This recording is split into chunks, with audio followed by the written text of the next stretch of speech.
Istana kerajaan Sunda terasa sepi setelah ditinggal pergi oleh Srijaya Bupati. Kendatipun Prabu Dharmaraja telah menggantikannya. Memang, vitalitas Prabu Dharmaraja dalam mengendalikan pemerintahan tidak sebobot ayahnya. Ia berkuasa di Sunda bukan atas ambisinya, melainkan sebagai pewaris tahta semata. Dalam kedudukannya sebagai Maharaja Sunda, Prabu Dharmaraja didampingi oleh istrinya, Dewi Suraswati. Sebagai buah pernikahannya, mereka dikaruniai beberapa orang putra. 3 orang diantaranya ialah Langlang Bumi atau Langlang Buwana, Dharmanagara, dan Wirayuda. Telah menjadi hukum alam bahwa tiada kehidupan tanpa cobaan, begitu pula kehidupan pemerintahan Prabu Dharmaraja yang belum berusia lama tidak lepas dari hukum alam ini. Diam-diam Wikramajaya, adik sang Prabu dari lain ibu, yang menjadi Panglima Angkatan Laut Kerajaan Sunda, menginginkan tahta kerajaan yang diduduki kakaknya. Kemudian dengan diam-diam pula Wikramajaya menghimpun pasukan untuk melakukan pemberontakan. Pasukan ini terdiri dari orang-orang Sunda, Banten, Ujung Kulon, Sumatera Selatan, dan dari pedukuhan-pedukuhan di sepanjang pesisir Kerajaan Sunda. Pasukan Wikramajaya telah terhimpun dan siap bertempur, kemudian mereka bergerak, langsung menyerbu angkatan bersenjata Kerajaan Sunda yang dipimpin oleh Panglima Suryanagara, atau Suryalaga, adik Prabu Dharmaraja. Pecahlah pertempuran dengan sengitnya, mereka terus mendesak dan menghalau kekuatan lawan yang dipimpin oleh Candrakara dan Tumenggung Kaleran. Pasukan kerajaan tidak berdaya menghadapi kekuatan pasukan pemberontak yang terus mendesak. Prabu Dharmaraja merasa gentar juga, ketika diketahui anak buahnya kian terdesak. Beliau segera menghubungi Kerajaan Galuh untuk meminta bantuan pasukan. Pasukan bantuan dari Galuh yang dipimpin oleh Sang Surendra, adik Dharmajaya dari Dewi Pretiwi, tiba pada saat yang tepat. Lalu pasukan bersenjata pihak Kerajaan Sunda kembali melancarkan perlawanan terhadap pemberontak. Pasukan Galuh menyerang dari arah selatan dan barat, sedangkan pasukan Sunda yang dipimpin Suryanagara menyerang dari arah timur, dan pasukan Sunda yang dipimpin oleh Sang Candrakara menyerang dari arah pantai laut utara. Pertempuran kembali berkobar dengan gencarnya. Pasukan Galuh tampil dengan gagah perkasa. Mereka berperang dengan peralatan perang lengkap, di samping menggunakan kendaraan kereta, gajah, dan kuda. Gerakan mereka dilakukan juga dengan berjalan kaki. Pasukan Wikramajaya panik menghadapi pasukan lawan yang lengkap itu. Mereka tak berdaya lagi menangkis kekuatan lawan mereka. Akhirnya anak buah Wikramajaya terdesak dan lari kocar-kacir. Sedangkan Wikramajaya sendiri telah lebih dulu lari ke Sriwijaya, menuju kerabat dari pihak ibunya. Setelah pertempuran reda, suasana di Kerajaan Sunda tenang kembali. Prabu Dharmajaya menata kembali aparat pemerintahannya yang kacau balau akibat kudeta yang dilakukan adiknya itu. jabatan pemerintahan banyak yang kosong karena orang-orangnya banyak yang lari dan memihak kepada Wikramajaya. Kedudukan Menteri Angkatan Laut yang semula dipegang oleh Wikramajaya, kemudian diserahkan kepada Sang Wirakusuma, kakak kandung Wikramajaya. Sang Surendra dari Galuh diangkat menjadi Panglima Muda di ibu kota, sedangkan jabatan Menteri Maritim diberikan kepada Rahyang Jayadana, suami Dewi Sugara. Tumenggung Candrakara pun kemudian menikah dengan Dewi Purnawangi, adik Purnawijaya, putri Srijaya Bupati dari Batari Pretiwi. Kobaran perang akibat kudeta di kerajaan Sunda berhasil dipadamkan, tetapi tidak demikian bagi kobaran api cinta yang menyulut hati Langlang Bumi, putra sulung Prabu Dharmaraja. Langlang Bumi yang berparas tampan itu telah lama menjalin asmara dengan Dewi Puspawati, putri pamannya, Batara Hyang Purnawijaya, yang menjadi resi di pedesaan wilayah Galuh. Jalinan cinta ini tidak menumbuhkan kebahagiaan yang utuh bagi keluarga Hyang Purnawijaya, karena ternyata terjadi cinta segitiga.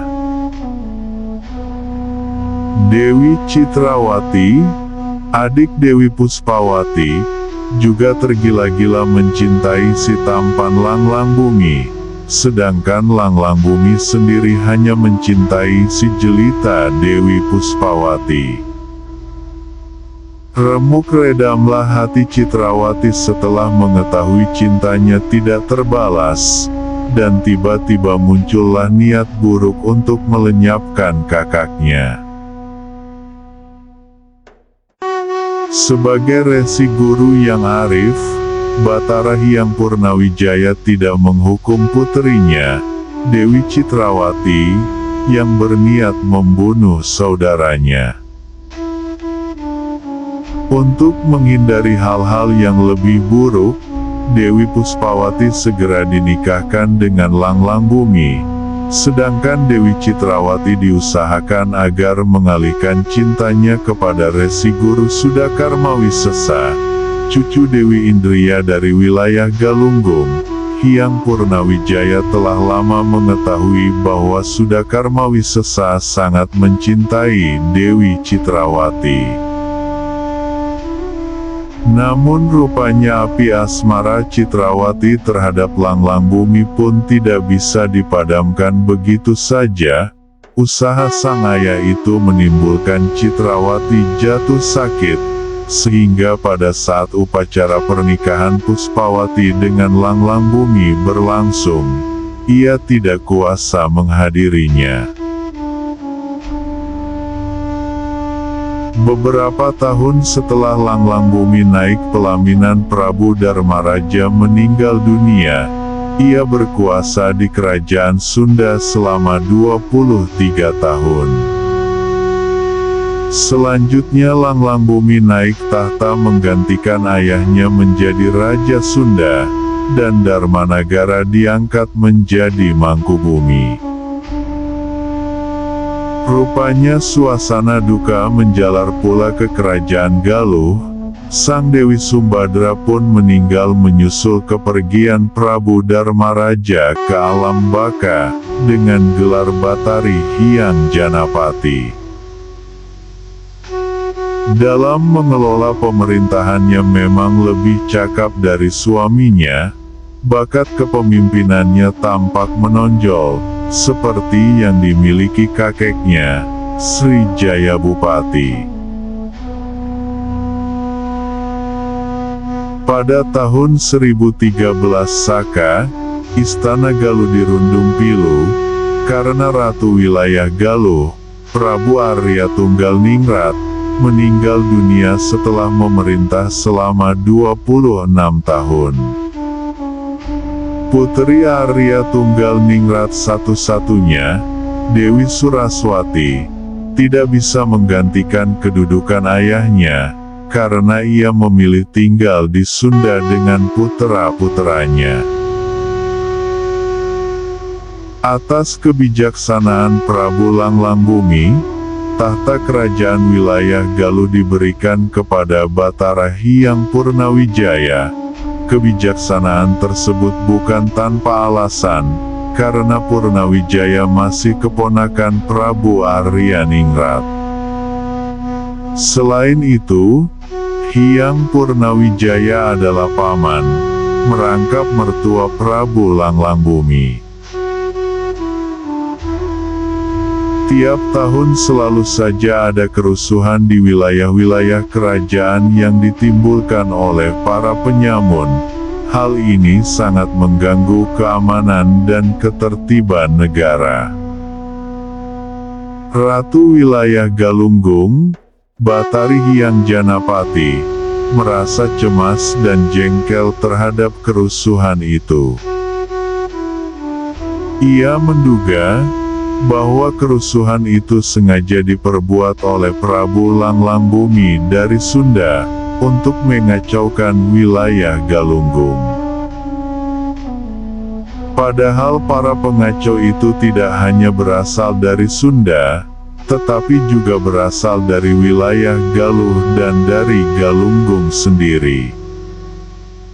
Dugaan Batari Hyang Janapati memang beralasan, karena jiwanya dihinggapi perasaan benci dan dendam terhadap Langlangbumi, yang dulu menolak cintanya. Hyang Janapati selalu curiga terhadap Langlangbumi, dan ia merasa bahwa suatu saat, pasukan kerajaan Sunda akan menyerbu wilayah Galunggung. Sedia payung sebelum hujan, pepatah inilah kemudian dilakukan oleh Batari Hyang Janapati. Ia merekrut para siswa suaminya dari perguruan keagamaan dan warga masyarakat yang muda serta sehat, untuk dilatih dan diangkat menjadi tentara. Dalam waktu singkat, terbentuklah angkatan bersenjata Galunggung yang kuat dan lengkap. Angkatan bersenjata ini dibentuk dengan tujuan untuk melindungi Galunggung dari serbuan pasukan kerajaan Sunda. Selain itu, dibangun pula benteng besar yang mengelilingi istana, yang selesai dibangun pada bulan Badra tanggal 13 Paro Terang, tahun 1033 Saka. Di setiap penjuru pintu benteng, dijaga ketat oleh prajurit yang terlatih. Upaya Hyang Janapati untuk memperkokoh wilayah kekuasaannya, tidak hanya berupa melatih prajurit dan membuat benteng, melainkan pula dalam bentuk menghasut semua ratu wilayah di Galuh. Hasutan itu bertujuan agar para ratu wilayah memberontak terhadap Raja Sunda.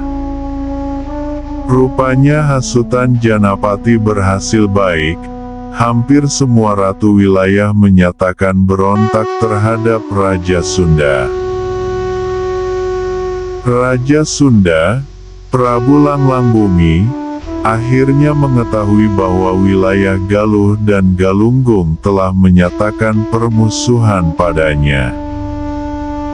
Permusuhan ini tanpa bentrokan senjata, karena di antara mereka, tidak ada yang berani memulai penyerbuan.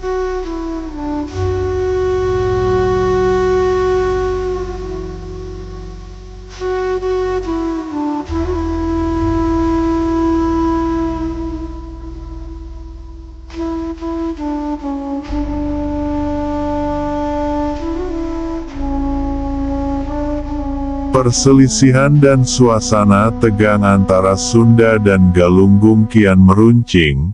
Hal ini tentu saja membuat Batara Hyang Purnawijaya, Ratu wilayah Galuh, merasa sedih. Kepada keduanya ia merasa sangat sayang, sebab masih putra-puterinya sendiri. Kemudian, Purnawijaya berunding dengan Panglima Suryanagara untuk mengadakan musyawarah keluarga, agar perselisihan tidak sampai berlarut-larut. Maka pada saat yang ditentukan, musyawarah pun dilaksanakan. Dari Sunda yang hadir dalam musyawarah ini, yaitu Prabu Langlangbumi, Dewi Puspawati, putra mahkota Menak Luhur, Darmanagara, dan Wirayuda. Sedangkan yang mewakili Galunggung, ialah Ratu Hyang Janapati dan suaminya, juga putra-putranya, Dang Hyang Guru Darmayasa dan Kusumawijaya. Selain para kerabat kedua belah pihak, hadir pula para pejabat kedua kerajaan. Adapun Batara Hyang Purnawijaya dan Panglima Suryanagara, bertindak sebagai penengah. Hasil musyawarah keluarga itu diantaranya: 1. Di bumi Jawa Barat hanya ada 2 kerajaan, yaitu Galuh dengan ibu kota Galunggung yang wilayahnya terletak di sebelah timur, serta Kerajaan Sunda yang wilayahnya terletak di sebelah barat. Kerajaan Galuh dirajai oleh Batari Hyang Janapati, sedangkan Kerajaan Sunda dirajai oleh Prabu Langlangbuwana. 2. Antara Sunda dan Galuh harus menjalin persaudaraan, tolong-menolong, dan berbimbingan tangan dalam persahabatan. Perundingan antara Sunda dan Galuh berjalan dengan lancar, mereka merasa puas atas hasil musyawarah yang mereka putuskan. Sejak itu, tahun 1033 Saka atau 1111 Masehi, Janapati menjadi ratu wilayah Galuh. Suasana pemerintahan kerajaan Sunda dan Galuh kembali tentram. Di antara kedua kerajaan itu tidak ada lagi saling mencurigai. Batara Hyang Purnawijaya merasa lega. Prabu Langlangbumi dan Batari Hyang Janapati menata wilayah kekuasaannya dengan baik dan seksama. Seperti halnya si kakek, Sri Jaya Bupati, Prabu Langlangbumi pun adalah seorang humanis dan cinta damai. Di samping ia menata pemerintahan di dalam kerajaannya, juga mengadakan persahabatan dengan sejumlah kerajaan di bumi Nusantara, dan kerajaan-kerajaan di negara seberang. Adapun kerajaan-kerajaan yang menjadi mitra kerajaan Sunda, diantaranya ialah Kerajaan Kediri yang dirajai oleh Sri Jayawarsa Dikjaya Sastra Prabu sampai penggantinya, Sri Maharaja Rakesirikan Sri Kameswara Salakabuwana Tustikarana Sarwaniwarya Wirya Parakrama Dikjaya Tunggadewa. Kemudian dengan raja-raja yang turun-temurun di Pulau Bali, yaitu Sri Paduka Haji Anak Wungsu, berkuasa tahun 971 sampai 991 Saka, Paduka Sri Maharaja Sri Sakalendu Kirana Isana Gunadarma Laksmidara Wijaya Tunggadewi, berkuasa tahun 1010 sampai tahun 1037 Saka, Sri Suradipa, Sri Jaya Sakti, dan Prabu Ragajaya. Tradisi Srijaya Bupati membuat prasasti pada tiap perjanjian dilakukan pula oleh Langlang Bumi. Isi perjanjian itu terutama mengenai perdagangan hasil bumi dan kerajinan tangan masyarakat. Pada saat pemerintahan Prabu Langlang Bumi, kerajaan Sunda banyak dikunjungi oleh para hartawan, pedagang, pemuka negara, dan cendekiawan dari negeri seberang. Selain itu, pada masa pemerintahannya pula, kerajaan Sunda mempunyai pasukan laut yang kuat, sehingga tiap ada kerusuhan di laut oleh perompak, selalu dengan gemilang mudah dilumpuhkan. Prabu Langlang Bumi dikenal sebagai raja yang adil bijaksana di bumi Jawa Barat, dan dicintai rakyat. Ia seorang raja yang sangat memperhatikan kehidupan rakyat kecil. Demikian pula halnya dengan Batari Hyang Janapati di Galuh. Selain menata sistem pemerintahannya, ia pun menjalin persahabatan dan mengadakan perjanjian dengan sejumlah kerajaan lain. Upaya-upaya banyak dilakukan untuk meningkatkan kesejahteraan hidup rakyat, ketertiban, dan keamanan. Namun rupanya, Yang Maha Kuasa telah menggariskan masa kekuasaan Batari Hyang Janapati harus berakhir. Pada tahun 1074 Saka, ia meninggal pada usia 111 tahun.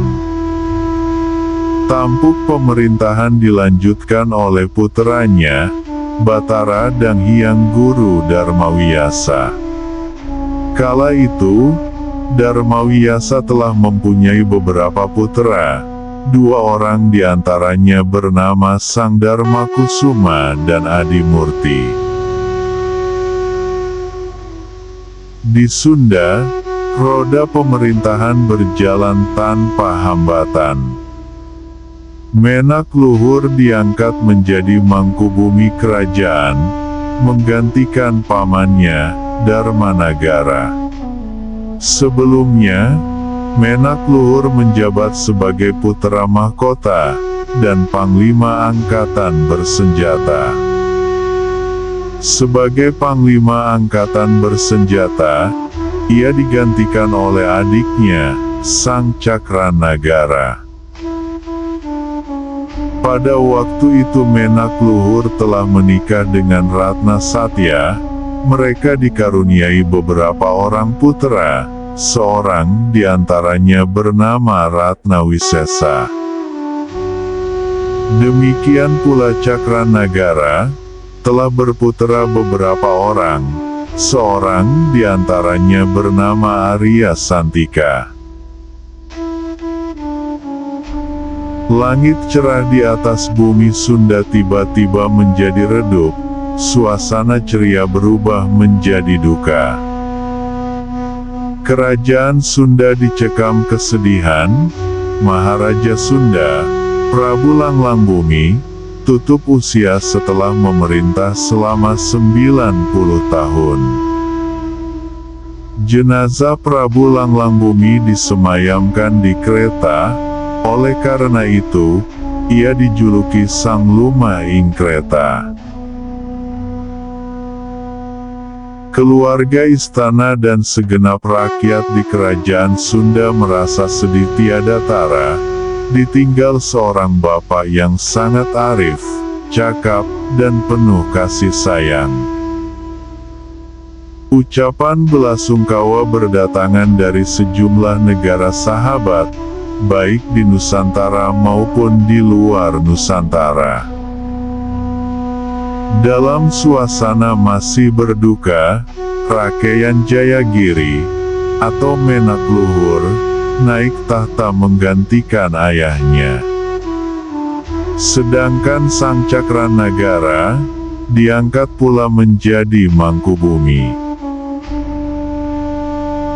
Selama Prabu Darmakusuma memerintah, kerajaan Sunda mengalami masa tenang, damai, tentram, dan aman. Suasana pemerintahan berjalan datar, tidak ada kejutan atau gejolak, seperti pada masa kekuasaan Prabu Langlangbomi. Begitu pula di Galuh, suasana pemerintahan di bawah kekuasaan Prabu Arya Santika berjalan biasa-biasa saja. Ketika itu Prabu Arya Santika telah berputra beberapa orang, di antaranya bernama Bratamanggala. Kekuasaan Arya Santika di Galuh berlangsung selama 13 tahun. Pada tahun 1092 Saka, ia meninggal dunia. 5 tahun setelah meninggalnya Prabu Arya Santika di Galuh, Prabu Darmakusuma pun tutup usia. Ia memerintah kerajaan Sunda selama 18 tahun. Setelah Prabu Darmakusuma tiada, kerajaan Sunda diperintah oleh puteranya, Darmasiksa, dengan gelar Prabu Guru Darmasiksa Paramarta Sang Mahapurusa, atau Sang Hyang Wisnu. Ia tidak tinggal di istana Sunda, melainkan tetap di Keraton Saunggalah, karena istrinya berasal dari situ.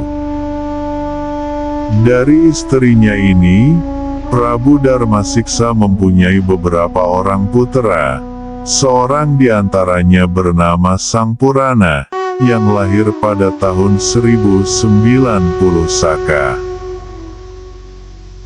Selain beristri dari Saunggalah, Prabu Darmasiksa pun mempunyai beberapa orang istri lagi, dan memberinya pula beberapa orang putera. Rahyang Saunggalah, atau Raga Suci, adalah salah seorang puteranya, dari puteri yang berasal dari Darmageng. Kemudian Rahyang Jayagiri, atau Rahyang Jayadharma, adalah salah seorang puteranya, dari istrinya yang berasal dari Sumatera, Dewi Supraba Wijayotunggadewi. Setelah 12 tahun tinggal di Keraton Saunggalah, Prabu Darmasiksa dan istri-istrinya pindah ke Pakuan, pada tahun 1109 Saka. Sedangkan putera-puteranya tidak ikut, karena telah berkeluarga dan mempunyai wilayah masing-masing. Putera sulungnya, Raja Purana, menikah dengan Dewi Mayangsari, putri Bratamanggala dari Sunda. Mereka tinggal di sana. Kemudian Rahyang Jayagiri, yang telah beristrikan Dyah Lembu Tal, atau Simhamurti, putri Mahisa Campaka dari Jawa Timur, diangkat menjadi ratu wilayah Jayagiri.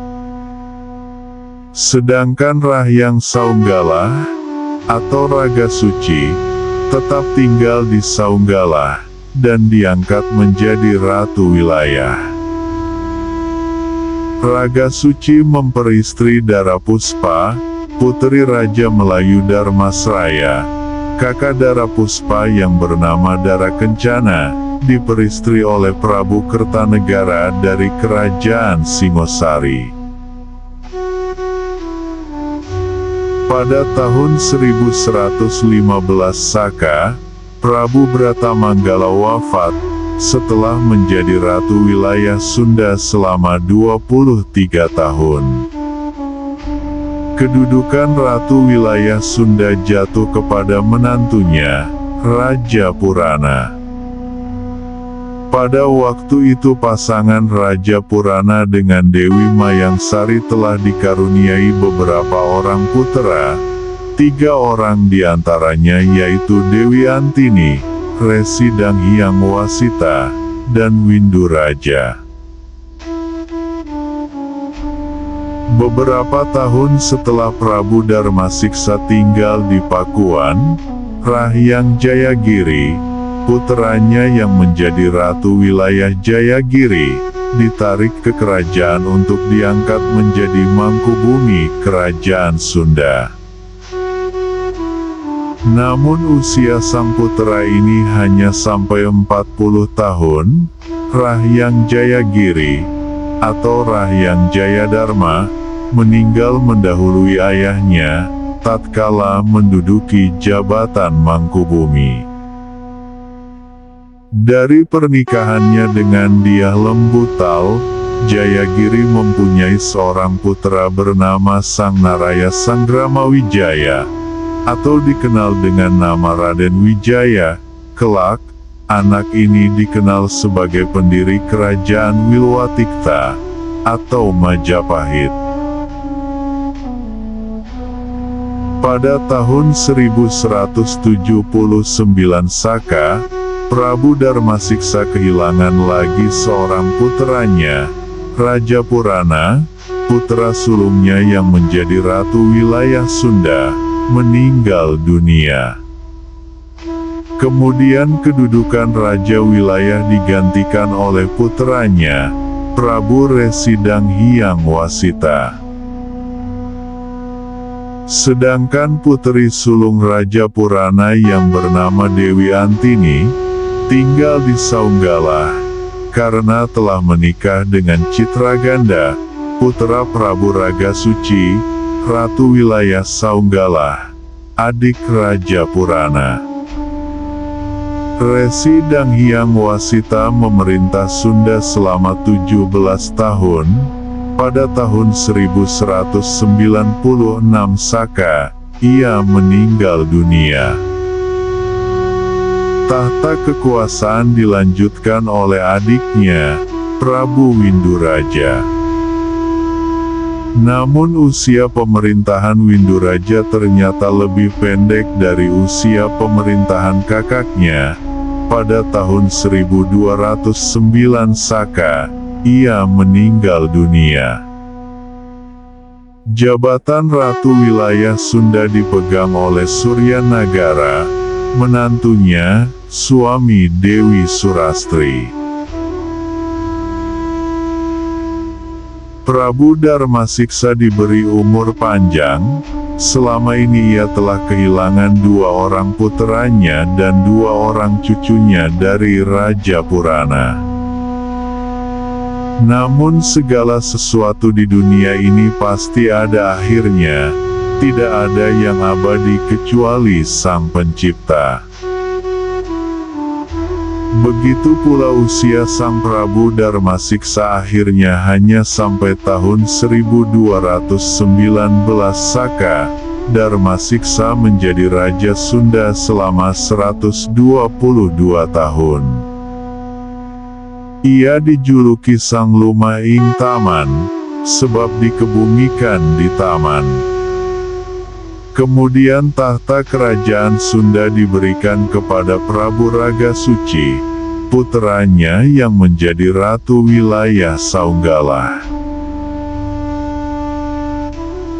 Ketangguhan manusia baik fisik maupun mental, memang berbeda walaupun dengan saudara kandung sekalipun. Begitu pula usia seseorang tidak dapat diukur dari tua atau mudanya orang tersebut. Seperti halnya Prabu Ragasuci, usianya tidak sepanjang usia ayahnya, Prabu Darmasakti. Ketika usia kekuasaannya di Sunda baru 6 tahun, Prabu Ragasuci kembali ke pangkuannya. Tampuk pemerintahan dilanjutkan oleh Citraganda. Sejak itu Citraganda memegang 2 wilayah kekuasaan, Kerajaan Sunda dan Kerajaan Galuh. Hasil pernikahannya dengan Dewi Antini, Citraganda mempunyai seorang putra bernama Linggadewata. Usia pemerintahan Citraganda hanya selama 8 tahun. Pada tahun 1233 Saka, ia pergi untuk selamanya. Citraganda dikebumikan di Tanjung, oleh karena itu ia dijuluki Sang Luma ing Tanjung. Kerajaan Sunda mempunyai raja baru lagi, yaitu Prabu Linggadewata yang menggantikan kedudukan ayahnya, Prabu Citraganda. Kekuasaan Linggadewata pun masih mencakup ke wilayah Galuh. Pada saat itu Prabu Linggadewata telah dikaruniai beberapa orang anak, seorang di antaranya bernama Ratu Uma Lestari atau Dewi Santika. Putri ini dipersunting oleh Aji Guna Linggawisesa, dan memberinya 3 orang anak, yaitu Raga Mulia Luhur Prabawa atau Sang Aki Kolot, Dewi Kiranasari, dan Raden Suryadewata.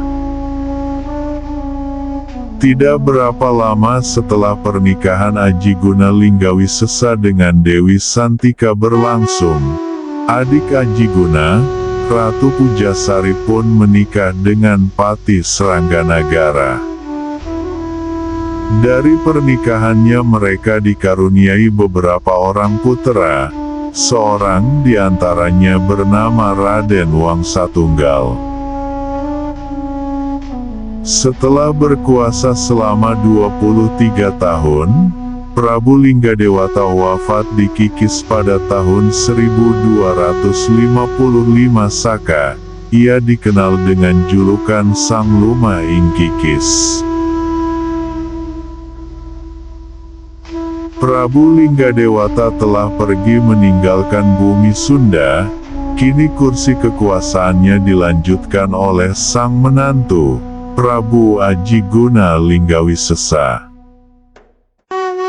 Dalam menjalankan roda pemerintahannya, Prabu Aji Guna Linggawisesa mengkader cucunya yang bernama Linggabuwana. Sang teruna Linggabuwana adalah putra Raga Mulia Luhur Prabawa. Sang cucunya ini diangkat menjadi adipati. Adapun puteranya yang bernama Rahyang Suryadewata diangkat menjadi ratu wilayah Galuh. Ratu inilah yang menurunkan raja-raja Talaga. Prabu Suryadewata mempunyai beberapa orang putera, seorang di antaranya bernama Raden Sudayasa. Raden Sudayasa menjadi Dangupasaka Agung Budayana Sarwastiwada di Gunung Bitung, oleh sebab itu ia dikenal dengan julukan Batara Gunung Bitung. Kemudian Raden Sudayasa pun mempunyai putra yang bernama Raden Darmasuci. Seperti halnya sang ayah, Raden Darmasuci pun menekuni ilmu keagamaan, sehingga ia menjadi Raja Guru Budayana Sarwastiwada di wilayah Talaga, masih termasuk daerah Galuh. Raden Darmasuci mempunyai banyak pengikut dan siswanya. Sedangkan puterinya, Dewi Kiranasari, menikah dengan Ratu Wilayah Sunda, Prabu Arya Kulon. Arya Kulon adalah putra Prabu Ganapati, sedangkan Ganapati adalah putra Suryanagara. Pasangan Arya Kulon dengan Kiranasari memperoleh beberapa orang anak. 3 orang di antaranya yaitu Dewi Laraslising, Palasara, dan Linggatunggal. Hari berganti hari, sang waktu meluncur terus membawa kerajaan Sunda ke saat duka. Prabu Aji Guna Linggawisesa berpulang pada tahun 1262 Saka, setelah mengelola kerajaan Sunda selama 7 tahun. Ia meninggal di Kiding, dan dijuluki Sang Luma ing Kiding. Jabatan Maharaja Sunda turun kepada Prabu Ragamulya Luhur Prabawa. Sang Teruna Linggabuana diangkat menjadi putera mahkota. Pada waktu menjabat putera mahkota, Linggabuana telah beristri kepada saudara sepupunya, Dewi Laraslising. Masa pemerintahan Prabu Ragamulya Luhur Prabawa berakhir pada tahun 1272 Saka. Ia berkuasa di Sunda selama 10 tahun. Pada tahun itu pula Ratu Wilayah Sunda Prabu Arya Kulon meninggal dunia, dan tahta Ratu Wilayah dilanjutkan oleh puteranya, Palasara. Adapun tahta kerajaan Sunda dipegang oleh Prabu Maharaja Linggabuana, sedangkan adik Linggabuana yang bernama Hyang Bunisora atau Suradipati diangkat menjadi Mangkubumi. Dalam menjalankan tugasnya, Linggabuana didampingi oleh permaisurinya, Dewi Laraslising, yang telah memberinya beberapa orang anak. Dua orang di antara mereka yaitu Dewi Citraresmi atau Dia Pitaloka yang lahir pada tahun 1261 Saka, dan Niskalawastu Kancana yang lahir pada tahun 1270 Saka. Dewi Citraresmi atau Dia Pitaloka adalah seorang putri yang sangat cantik parasnya. Kecantikannya tak ada yang menandingi di seluruh Nusantara, sehingga tidak heran apabila Bre Prabu Wilwatikta Hayam Wuruk dari Jawa Timur tergila-gila padanya. Siang dan malam hati Sang Prabu Hayam Wuruk tak pernah tentram. Ia ingin sekali memetik bunga jelita dari bumi Sunda itu. Perasaannya tak tertahankan lagi, maka ia pun mengutus Patih Madu pergi ke Sunda untuk melamar puteri itu dan mengundang orang Sunda. Berangkatlah Patih Madu, menunaikan tugas dari Sang Baginda Prabu. Setelah menempuh perjalanan panjang, sampailah Patih Madu ke kerajaan Sunda. Maharaja Prabu Linggabuana menerimanya dengan baik, kemudian Patih Madu mengutarakan maksud kedatangannya, sesuai dengan kehendak Prabu Hayam Wuruk. Lamaran Prabu Hayam Wuruk terhadap Citraresmi diterima oleh Prabu Linggabuana dengan senang hati, sedangkan undangan untuk datang ke Wilwatikta atau Majapahit mereka terima pula.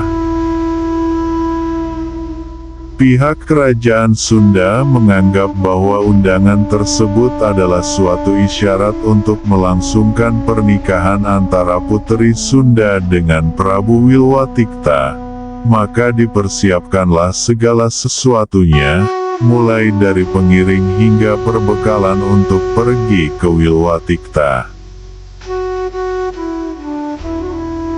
Pada hari yang telah ditentukan, Prabu Linggabuana dengan permaisuri dan puterinya, juga sejumlah pengiringnya, berangkat meninggalkan bumi Sunda.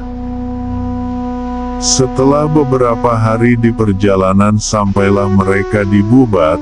Di sana Prabu Linggabuana beristirahat sambil menunggu yang pergi ke istana Prabu Hayam Wuruk. Prabu Linggabuana menghendaki puterinya agar dijemput sebagaimana layaknya pengantin wanita. Namun ketika utusan sampai di Wilwatikta, kehendak Maharaja Sunda itu ditolak oleh Patih Mada, Gajah Mada.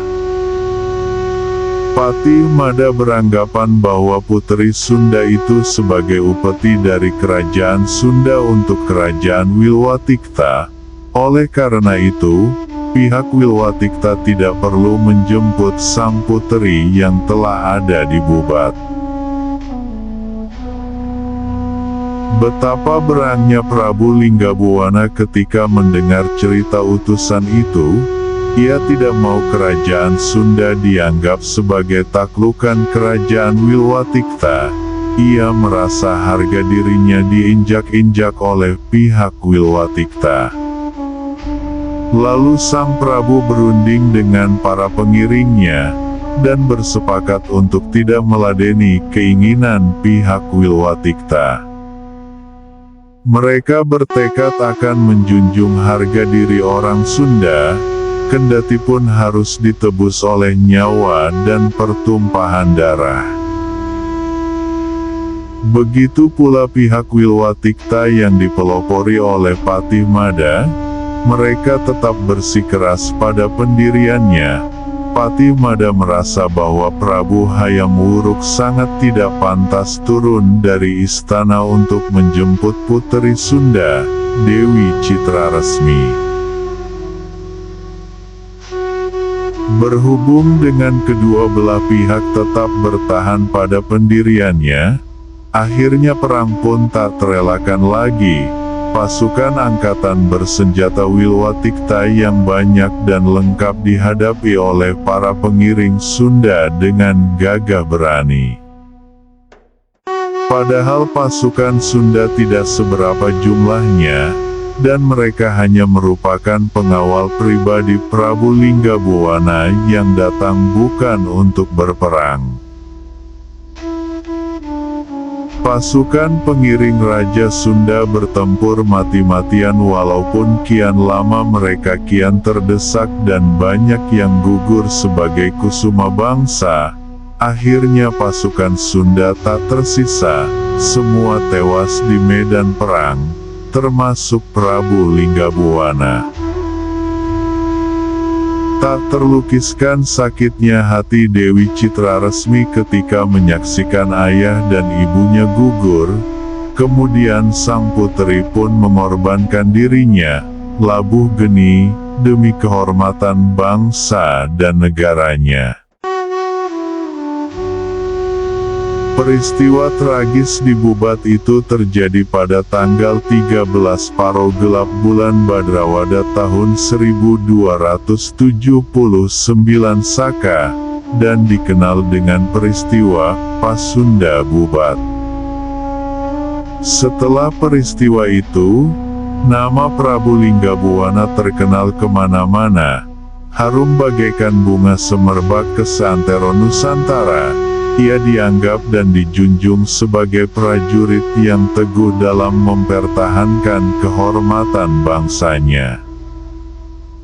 Oleh karena itu, ia dikenal dengan julukan Prabu Wangi. Selain itu, ia dijuluki pula dengan sebutan Sang Lumaing Bubat. Sepeninggal Prabu Linggabuana, tahta kerajaan Sunda dipegang adiknya, Hyang Bunisora, atau Mangkubumi Suradipati. Hal ini dilakukan karena putra Prabu Linggabuana yang bernama Niskalawastu Kancana baru berusia 9 tahun. Pada waktu itu Niskalawastu Kancana yang masih anak-anak itu pun diurus oleh pamannya, Bunisora. Setelah naik tahta, Hyang Bunisora bergelar Prabu Batara Guru Sang Adi Paramarta Jaya Dewata, atau disebut Batara Guru di Jampang. Hyang Bunisora beristrikan Dewi Laksmiwati dan memperoleh beberapa orang anak. 4 orang diantaranya adalah Raden Giri Dewata atau Ki Ageng Kasmaya yang lahir pada tahun 1269 Saka, Raden Bratalogawa yang lahir pada tahun 1272 Saka, Banawati yang lahir pada tahun 1274 Saka, dan Dewi Mayang Sari yang lahir pada tahun 1276 Saka. Tidak lama setelah kerajaan Sunda ditinggal Prabu Linggabuana, keratuan wilayah Sunda pun berkabung. Ratu wilayah Sunda, Prabu Palasara meninggal dunia setelah berkuasa 7 tahun. Kemudian jabatan Ratu wilayah dilanjutkan oleh adiknya, Prabu Linggatunggal. Pada waktu itu Prabu Linggatunggal telah berputra beberapa orang. Seorang di antaranya bernama Surendra Buwanaloka. Di dalam asuhan pamannya, Niskala Wastukancana tumbuh sebagai anak yang sehat.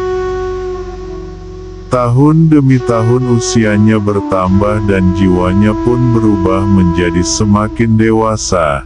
Niskala Wastukancana menjadi seorang pemuda yang tampan dan gagah. Diam-diam ia pun menjalin cinta dengan Ratna Sarkati, putri Brahmana Susuk Lampung dari Sumatera bagian selatan. Jalinan cintanya ini berakhir di kursi pelaminan. Bersamaan dengan itu, Dewi Parwati pun, adik Dewi Sarkati, menikah dengan Surendra Buwanaloka, putra Prabu Linggatunggal. Pada tahun 1289 Saka, Dewi Parwati pindah ke istana kerajaan wilayah, karena suaminya diangkat menjadi ratu wilayah Sunda, menggantikan ayahnya. Mereka, Parwati dan Surendra, dikaruniai seorang putri bernama Baramuncilarang. Setelah berkuasa selama 14 tahun, pada tahun 1293 Saka, Sang Hyang Bunisora meninggal di Geger Omas. Oleh karena itu, ia pun dijuluki Sang Luma ing Geger Omas.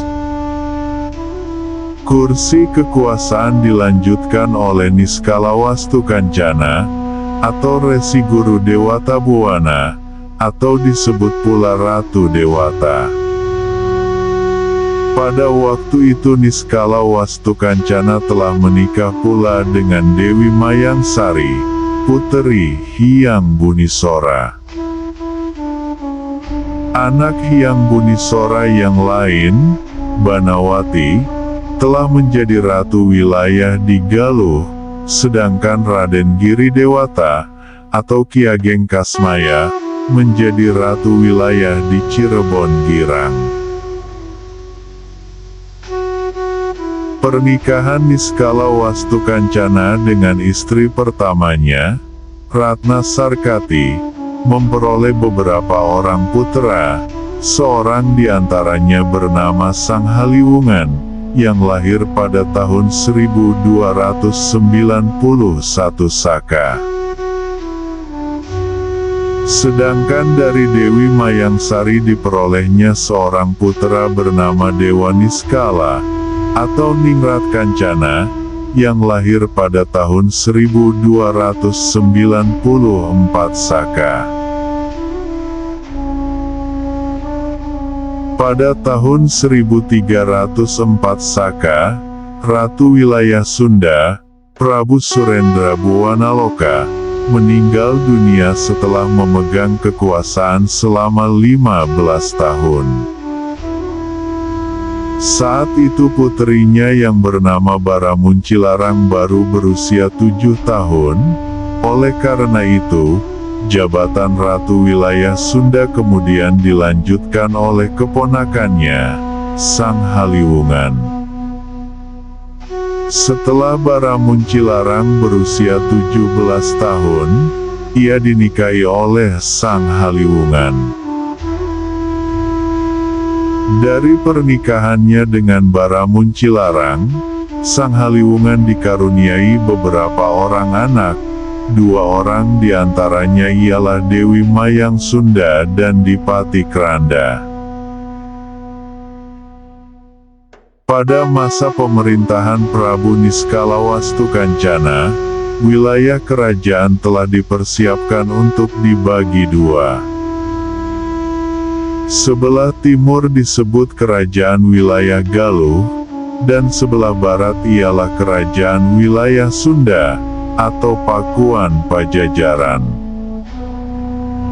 Persiapan ini diperuntukkan bagi kedua orang puteranya, Sang Haliwungan dan Dewa Niskala. Untuk sementara kedua orang puteranya ini diangkat sebagai ratu wilayah.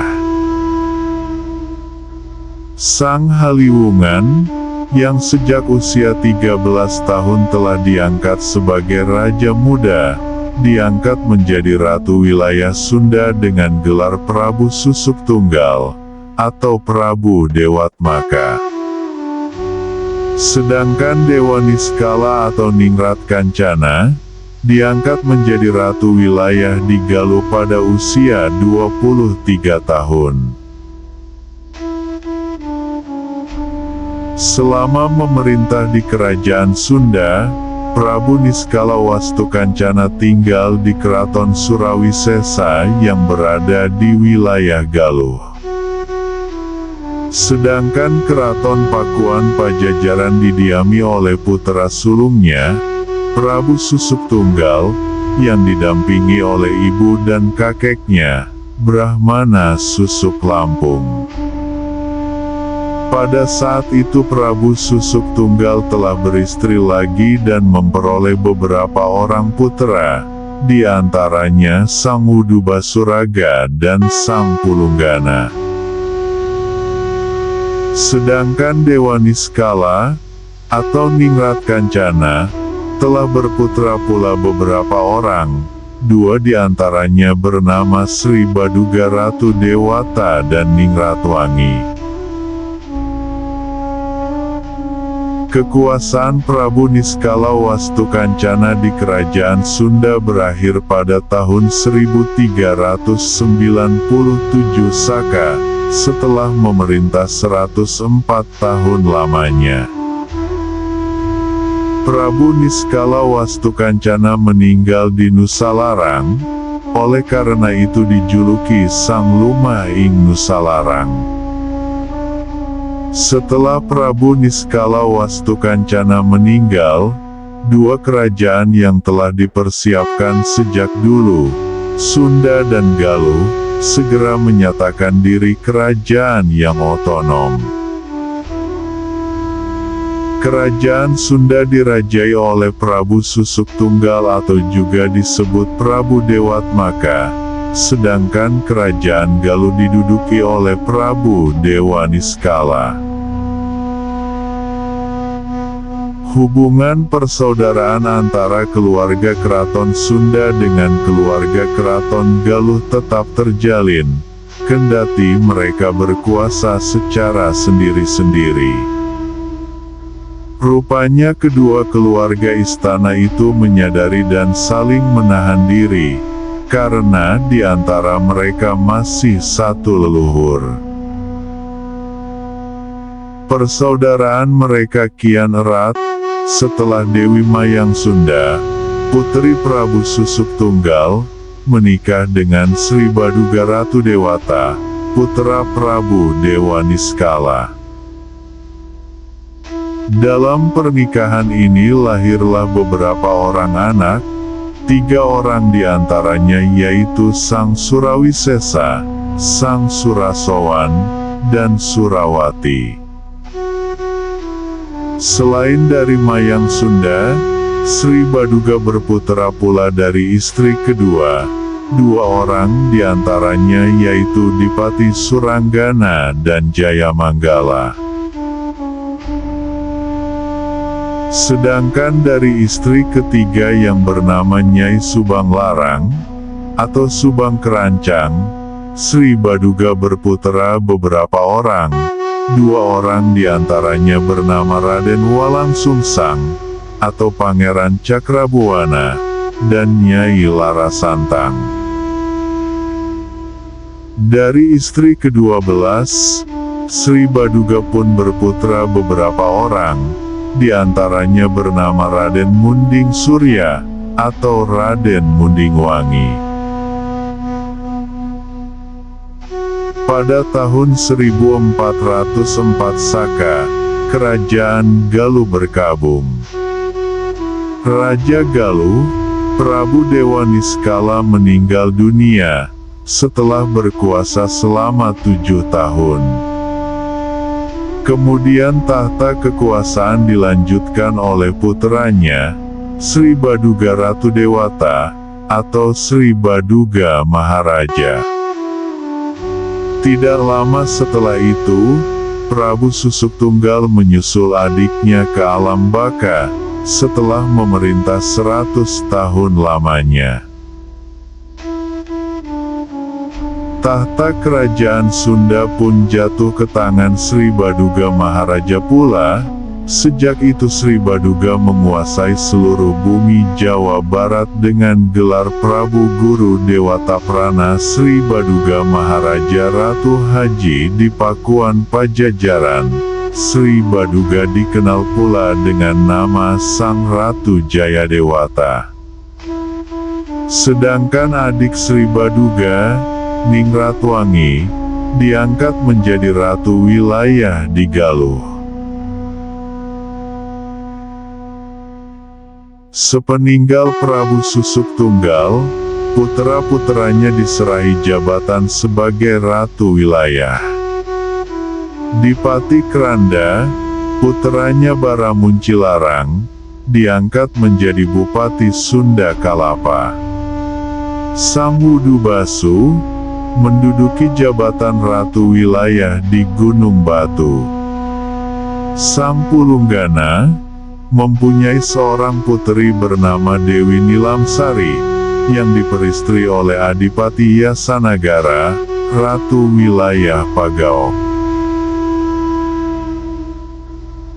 Ketika Dipati Kranda sedang menjabat bupati di Sunda Kalapa, Kalapa Pesisir, banyak orang dari Malaka dan Sumatera sebelah utara mengungsi ke Jawa Barat melalui Sunda Kalapa.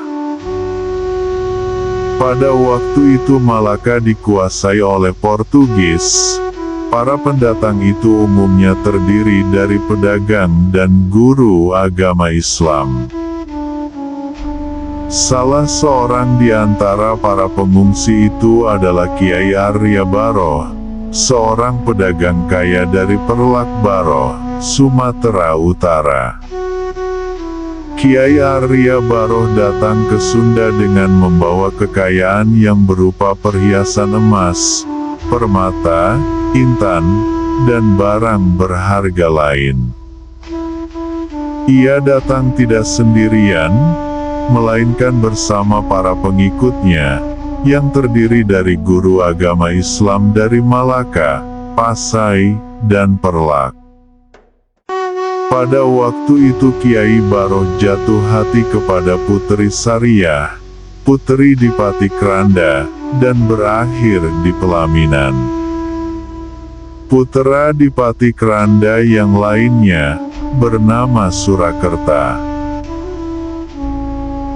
Pada tahun 1423 Saka, Ratu wilayah Galuh Prabu Ningratwangi dipanggil Yang Maha Kuasa, setelah memegang pemerintahan selama 19 tahun. Kemudian kedudukan Ratu wilayah Galuh dilanjutkan oleh putranya, Prabu Jayaningrat. Sedangkan putranya yang lain, Sang Brataningrat, diangkat menjadi Menteri Istana di Pakuan Pajajaran. Di samping itu, Brataningrat menjabat pula sebagai penghubung negara. Di dalam menjalankan roda pemerintahannya, Sri Baduga Maharaja memberi putra-putranya wilayah kekuasaan. Putra sulungnya dari Dewi Mayang Sunda, Sang Surawisesa, diangkat menjadi Adipati Sunda Kalapa pada tahun 1434 Saka, menggantikan Adipati Kranda. Setelah menjadi Adipati, Surawisesa bergelar Ratu Sang Hyang Surawisesa Jayenggrana, atau Surawisesa Jaya Perkosa. Kemudian Sang Surasowan, adik Surawisesa, diangkat menjadi Adipati Banten Pesisir. Dewi Surawati, masih adik Surawisesa, menikah dengan Surakerta, putra Adipati Kranda. Sedangkan puteranya dari istri kedua, Sang Suranggana, diangkat menjadi Ratu Wilayah Wahanten Girang, atau Banten Girang. Dipati Suranggana kemudian memeluk Islam bersama rakyatnya, dan bergelar Kiai Bagus Maulana. Putra Sri Baduga yang lainnya, Jayamanggala, diangkat menjadi Adipati di Pakuan. Sedangkan puterinya dari istri ketiga, yang bernama Nyai Larasantang, diperistri oleh Syarif Abdullah dari negeri Arab. Setelah menikah, Nyai Larasantang berganti nama menjadi Syarifah Mudaim. Raden Walangsungsang, kakak Larasantang pun masuk Islam, dan berganti nama menjadi Haji Abdullah Iman. Pernikahan Larasantang dengan Syarif Abdullah memperoleh beberapa orang putera, seorang di antaranya bernama Syarif Hidayat, atau Said Kamil. Untuk memperluas hubungan dengan negara luar, Sri Baduga Maharaja mengadakan perjanjian persahabatan dengan penguasa Portugis di Malaka. Pada tahun 1434 Saka, ia mengutus puteranya, Ratu Sang Hyang Surawisesa, untuk memimpin delegasi ke Malaka, guna mengadakan perjanjian dengan Portugis. Saat itu Surawisesa telah menikah dengan Ratu Kiranawati, putra Raden Cakrawalawang, Ratu Wilayah Tanjung Barat. Cakralarang adalah putra Raden Mentalbuwana, sedangkan Mentalbuwana adalah putra Prabu Mundingkawati. Adapun Prabu Mundingkawati adalah putra Raden Wangsatunggal, masih satu leluhur dengan Prabu Aji Guna Linggawisesa. Surawisesa dan Kiranawati dikaruniai putra beberapa orang, seorang di antaranya bernama Ratu Dewata Buwana. Sri Baduga tidak menyadari bahwa program persahabatan ini tidak disukai oleh ratu-ratu wilayah di Jawa Barat. Mereka, para ratu wilayah, menganggap bahwa Portugis lambat laun akan menjajah kerajaan di Jawa Barat, seperti halnya terhadap Malaka dan kerajaan lainnya di India bagian selatan.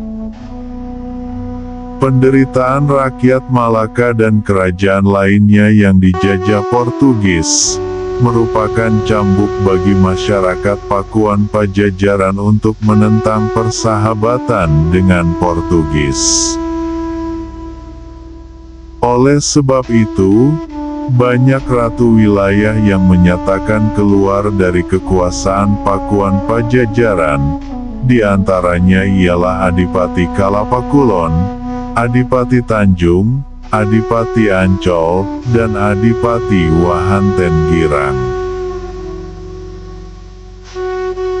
Kekuasaan Sri Baduga berakhir pada tahun 1443 Saka, pada tahun itu Sri Baduga Maharaja wafat. Ia kemudian dijuluki Sang Luma ing Rancamaya, karena dimakamkan di Rancamaya.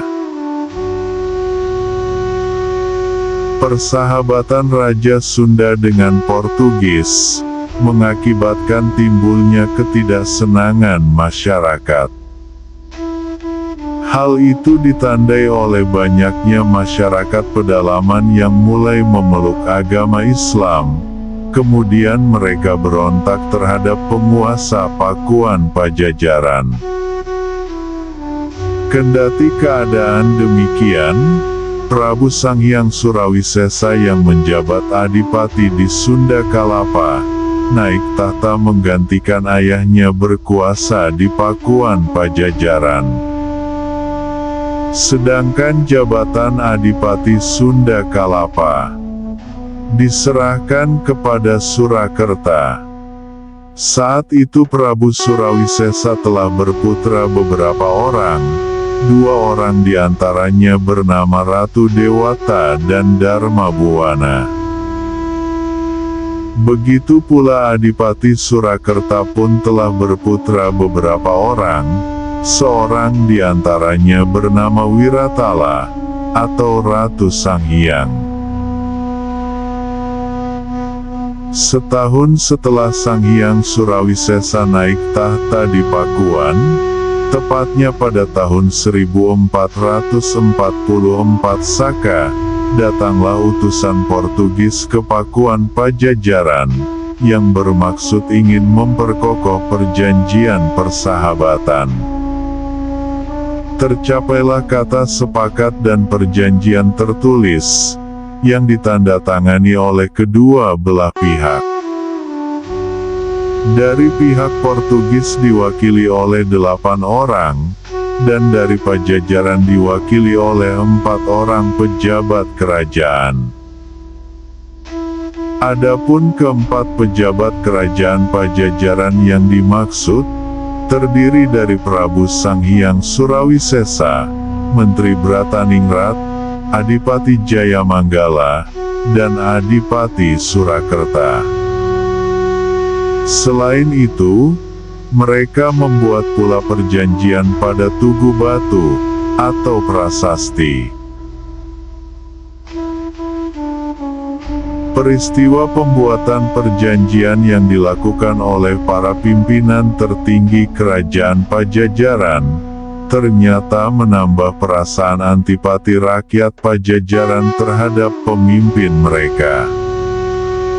Sejak itu, banyak ratu wilayah menyatakan diri keluar dari kekuasaan Pajajaran. Mereka kemudian bergabung dengan kerajaan-kerajaan Islam di Sumatera, Demak, dan Cirebon. Pada saat itu kerajaan Islam Demak sedang bermusuhan dengan Portugis. Oleh sebab itu, kaum muslimin Demak, Cirebon, dan Banten bersepakat untuk melakukan penyerangan terhadap kerajaan Pakuan Pajajaran dan pasukan Portugis.